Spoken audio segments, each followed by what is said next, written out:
এইবাৰ লোকসভা নিৰ্বাচনত আমি ধুবুৰী বৰপেটা আৰু কোকৰাঝাৰত প্ৰাৰ্থিত্ব প্ৰদান কৰিছোঁ। অহা 7 মে তাৰিখে তৃতীয় পৰ্যায়ৰ ভোটদানত আমি এই সমষ্টিকেইটাত আমাৰ সমৰ্থকসকলে নিশ্চয় ভোট দিব। কমতাপুৰ পিপুলছ ফ্ৰণ্টে কি কাৰণত আমি প্ৰাৰ্থিত্ব দিব লগা হ'ল এই কথাটো ইতিমধ্যে আমি জনাইছোঁ যে অসমত আজিলৈকে যিমানকেইটা ৰাজনৈতিক দল আছে প্ৰত্যেকটো ৰাজনৈতিক দলেই শাসন আহিলে কছাৰীমুখী জনগোষ্ঠীক জনজাতিকৰণৰ কথা কয়, কিন্তু শাসনৰ গাড়ী পোৱাৰ পিছত কোনো এটা ৰাজনৈতিক দলেই আজিলৈকে কছাৰীমুখী জনগোষ্ঠীৰ জনজাতিকৰণৰ বিষয়টো সমাধান কৰাৰ কাৰণে কোনো গুৰুত্ব প্ৰদান নকৰিলে। সুদীৰ্ঘ দিন ধৰি কংগ্ৰেছ দলে অসম তথা কেন্দ্ৰত শাসন কৰিছিল। তেওঁলোকে সেই সময়ছোৱাত জনজাতিকৰণৰ বিষয়টো সমাধান কৰাৰ তেওঁলোকে অৱকাশ পাইছিল, কিন্তু তেওঁলোকে নকৰিলে।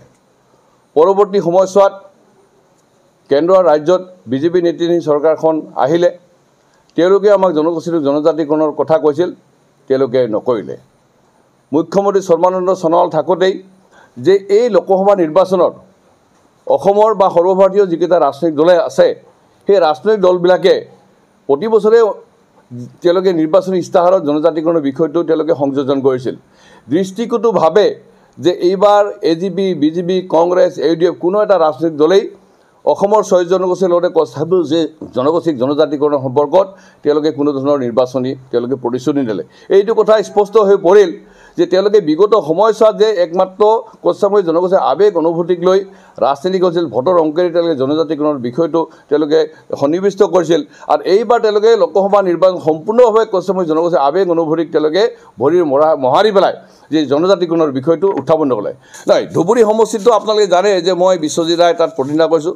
মোৰ প্ৰতীক ছবি ট্ৰাক। আপোনালোকে জানে যে তাত দুটা শক্তিশালী ৰাজনৈতিক দল UDFৰ বদৰুদ্দিন আজমল ডাঙৰীয়া আৰু কংগ্ৰেছৰ ৰফিকুল হুছেইন ডাঙৰীয়া তাত প্ৰতিনিধিত্ব কৰিছে। আৰু অসম গণ পৰিষদ আৰু মিত্ৰজোঁটৰ যিগৰাকী প্ৰাৰ্থী তেওঁক জয়যুক্ত কৰিবৰ কাৰণে তাত প্ৰাৰ্থিত্ব প্ৰদান কৰা নাই। তেওঁলোকৰ কোনোবা হয় UDF নহ'লে কংগ্ৰেছৰ লগত তেওঁলোকৰ এটা গোপন মিতিৰলি হৈছে যে তেওঁলোকৰ কোনোবা এগৰাকী প্ৰাৰ্থীক অহাখবৰ দিবৰ কাৰণে তেওঁলোকে হিন্দুত্বৰ টাৰ্ম খেলি পেলাই তাত তেওঁলোকে কৈছে। কিন্তু মই কৈছোঁ যে বিশ্বজিৎ ৰায় যে বিগত সময়ছোৱাত অকল আক্ৰাচুৰ কথা বা ৰাজবংশী জাতিৰ কথা কোৱা নাছিলোঁ।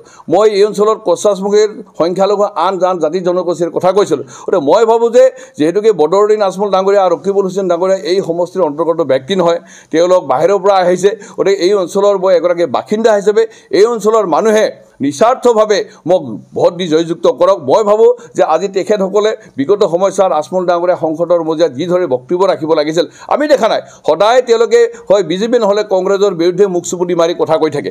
অসমক প্ৰতিনিধিত্ব কৰি ডক্টৰ মনমোহন সিঙে ভাৰতৰ 2বাৰ প্ৰধানমন্ত্ৰী হৈছিল।